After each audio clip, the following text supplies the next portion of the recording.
বড় নাম না থাকলেও জেতা যায়, কোহলিদেরকে ঘুরিয়ে খোঁচা দিলেন সুনীল গাভাস্কার। ইংল্যান্ড সিরিজ থেকে নাম তুলে নিয়েছেন বিরাট কোহলি। এখনও পর্যন্ত হওয়া 4টি টেস্টে পুরোপুরি পাওয়া যায়নি কেএল রাহুল, শ্রেয়াস আইয়ার, মোহাম্মদ শামির মতো ক্রিকেটারকে। তা সত্ত্বেও সিরিজ জিতেছে ভারত।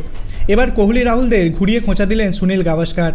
প্রাক্তন অধিনায়ক জানালেন, বড় নাম না থাকলেও সিরিজ জেতার দম রয়েছে ভারতীয় দলের। এক সাক্ষাৎকারে তিনি বলেছেন, আমি সবসময় একটাই কথা বলি, জেতার জন্য বড় নামের দরকার নেই। যদি কোনো বড় নাম ভাবে তাকে ছাড়া ভারত জিততে পারবে না, তাহলে দুটো সিরিজের কথা ওদের মনে করিয়ে দিতে চাই।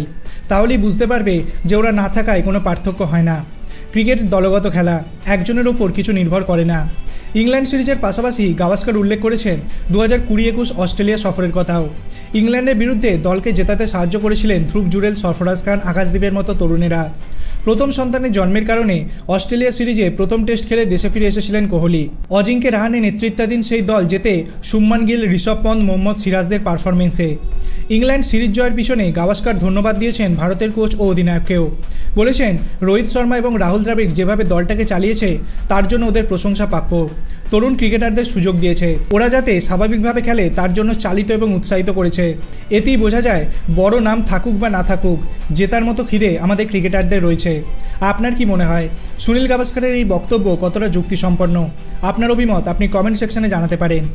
ভিডিওটি ভালো লাগলে লাইক করবেন, চ্যানেলটিকে সাবস্ক্রাইব করতে ভুলবেন না। ধন্যবাদ।